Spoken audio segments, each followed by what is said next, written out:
Kit guns, one of my favorite mechanics in Warframe that ended up getting completely forgotten about. You suck!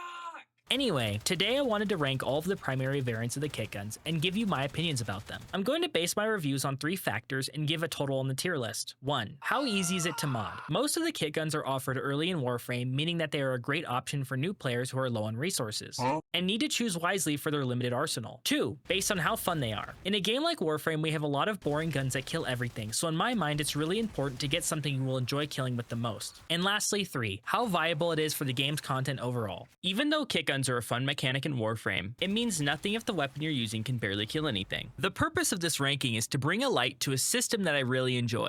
So if you're new or have been playing for a while, I hope this video shows you something new. First off, the rattleguts. The rattleguts is your generic assault rifle that you can get as soon as you enter Fortuna. The biggest piece of dog shit. It has hit scan projectiles that are fairly inaccurate and has a large magazine. The weapon has radiation, puncture, slash, and impact with a slight lean towards puncture. The weapon and fire rate of the primary are minimally important, meaning that whatever parts you attach to the weapon, you can comfortably ignore. When it comes to modding, the rattleguts is the safest option out of all of the 4 primary kit guns. It adapts really well to what mods you put on it, meaning that it's comfortable having a status, crit, or even a hybrid build. Having a basic element like radiation is a nice touch for newer players who won't really build for supportive elements. The puncture lean on the weapon gives newer players a slight bonus if you're building the weapon for crit. The high magazine makes it a good candidate for charge, but that's really it when it comes to specific arcanes. You can't do anything special since it's a generic rifle, but it also has none of the downsides of being a unique weapon. For the fun factor, the rattleguts is fairly generic. I don't have anything good to say about it, but nothing bad either. The rattleguts is your basic repeater kit gun that has pretty bullets, and that's about it. Lastly, the weapon's viability. The rattleguts is pretty good at clearing most of Warframe's early and mid-game content, having good mobbing potential and the ability to kill enemies at any range. Where it falls off is further in the game where you're up against beefier bosses and a constant horde of enemies. Overall, I'm giving the rattleguts a C tier. It's a good pickup for newer players and for people who like rolling ribbons. But if you are later in the game, it gets outcompeted by better and more interesting weapons, even with the specific arcanes. The Catchmoon.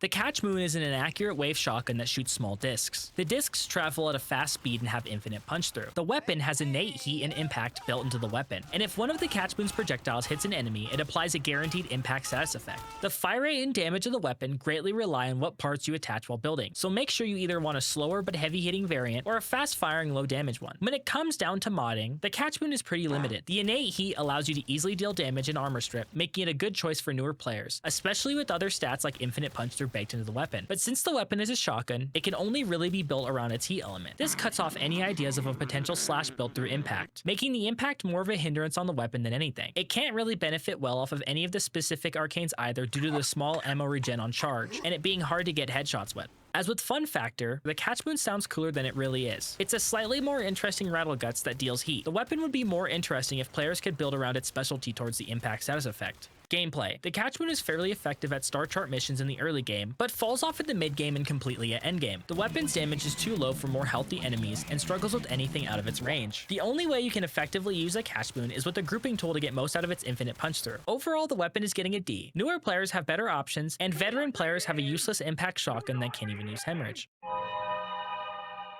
The Gaze. The Gaze shoots a laser beam in a straight path that upon contact with a wall or enemy projects an AoE globe. The Gaze has exclusively radiation on its primary, meaning that getting IPS on the weapon is impossible without the use of specific mods. Weapon attachments matter a little more on the Gaze because certain body parts extend the beam length of the weapon, like the brash. Since the weapon is a beam, you can modify the damage and fire rate to whatever you prefer with little to no penalty. Modding the Gaze is fairly straightforward. You can easily make a hybrid crit or status build on the weapon due to how flexible beam weapons are. Give me your money. The Gaze also pairs really well with specific arcanes like Charge due to its high magazine and reload speed. For how fun it is, I think this weapon greatly differs from most of the beam weapons of Warframe, being entirely different in its own right. The AoE globe at the end of the weapon makes it a great looting tool, but also a great mobbing tool. And just look at the fucking thing. You're shooting a disco ball in someone's face with Perry the Platypus. Lastly, the gameplay. It does a great job at clearing mobbing content for most of the game, but really struggles with bosses and tankier enemies. The biggest issue this weapon has is really its lack of damage. This flaw is especially noticeable on Steel Path, where health bars get inflated dramatically, slowing your kills per minute to a halt. However, I don't think the Gaze is necessarily the worst at this compared to the other kit guns, because you can still clear pretty fast with CC and damage boosting warframes. But it's more niche because of that. Overall, I'm ranking the Gaze primary a B. It may not clear later game content as fast as the other kit gun primaries, but it's very easy to customize customize, mod, and synergize. On top of that, the gaze is very fun to use and look at, and I think it's a must-have for newer Warframe players. Lord have mercy, I'm about to bust. The Tombfinger. The Tombfinger primary is a charge-style weapon. Using a single click, you fire a single fast-moving projectile, and on a fully charged shot, you fire a large explosive projectile that detonates on contact. The Tombfinger comes with innate radiation, impact, and puncture. The Tombfinger primary also has the same effect of the Catchmoon, where upon hitting an enemy with the projectile, you apply a guaranteed impact proc. The Tombfinger's parts massively change the fire rate and damage of the weapon, so you need to choose wisely. When it comes to the modding, it's pretty complex due to the nature of it being a rifle and an explosive. Newer players can easily build it for crit and one-shot most of the star chart, but for late game builds, the weapon can really be whatever it wants. You can build around the primary fire and make it a powerful DMR, or just go all out on the weapon's charge shot and turn it into a pre-nerf Kuvazar. And speaking of the Zar nerf, this weapon can have infinite ammo. And unlike the Catchmoon, you can actually utilize internal bleeding, clearing large crowds with its AoE charge shot and dispatching bosses like Acolytes in seconds. The Tombfinger overall is getting an S rank. It's a must-have no matter where you are in Warframe's progression. No.